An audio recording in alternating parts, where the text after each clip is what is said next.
Hello, everyone, and welcome to our lesson on the Torah portion. So this week's Torah portion is Noach, and the Torah portion of Noach contains many elements directly related to Bnei Noah, to Noachites. The Torah describes Noach's emergence from the ark and the reestablishment of the Creator's covenant with all humanity following the flood. Now, this was a tremendous event, the flood. Everything was erased. So this covenant forms the cornerstone of the fulfillment of the seven Noahide commandments. God commanded Noah and his sons to release all the living creatures that came into the ark and enable them, as the Torah said, to be fruitful and multiply and fill the earth. Although there's no commandment upon Bnei Noah to be fruitful and multiply, however, they should make effort to settle the world. The Holy One, blessed be, blesses Noah in this Torah portion and his sons, and promises that the stability of nature, the continuation of the entire creation, will be restored. As the Torah said, while the earth remains seed time and harvest, cold and heat, summer and winter, day and night shall not cease. This is a promise. God promised the entire humanity that there will be basic conditions for continuous human existence. This stability is very important. It's essential for Bnei Noah to fulfill their destiny, to build a rectified world, a vessel to godliness, a place where Hashem can dwell and be revealed. Upon leaving the ark, Noah built an altar and offered sacrifices. In Hebrew, sacrifices are korbanot. Now, the root of the word korban, sacrifice, means to get closer, to be closer to Hashem. So the inner meaning is that by sacrificing, the one who sacrifices is actually getting close to Hashem. God promised not to bring more destruction upon the entire world. So Bnei Noah are permitted to offer burnt offering. Nothing remains from this sacrifice. And these offerings are coming from pure animals out of gratitude to Hashem. Now, what about today? Many ask, can we bring sacrifices today?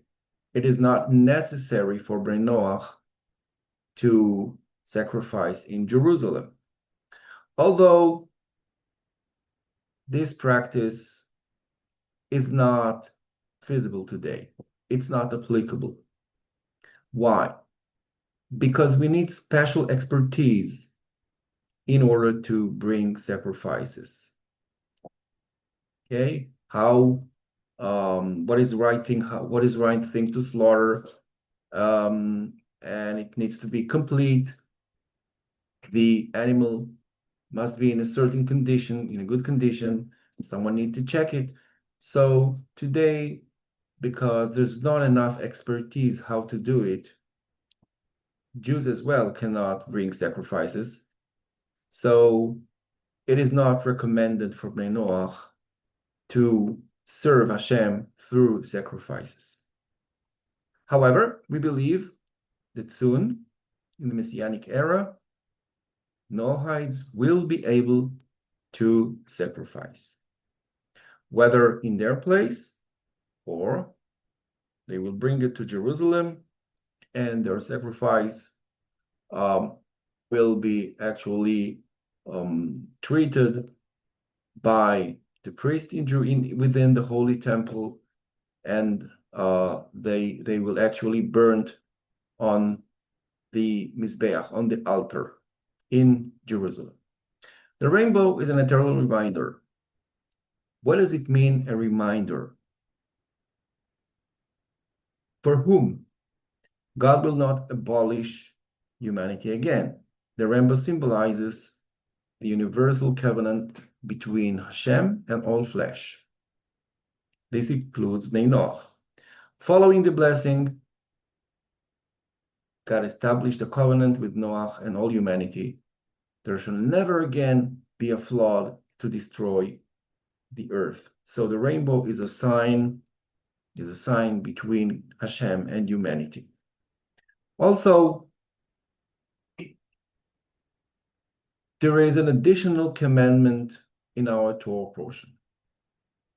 Adam already received 6 commandments out of 7. The first one, the prohibition against idolatry. Second one is blasphemy. Third one is prohibition against murder. The prohibition against forbidden sexual relations, theft, and the establishment of system of justice. Now, the 7th commandment was given to Noah in our Torah portion. And actually, Hashem permitted to eat meat, in contrast to Adam, the first, who was vegetarian, and of course the prohibition of eating a limb from a live animal. And as we said, this prohibition completes the count of the 7 Noahide commandments. The life within Noah's Ark is actually a parable, a microcosmos of the Messianic era. Why? Inside the Ark, there was no conflict. Predators and prey lived together. There was no violence. There was perfect harmony.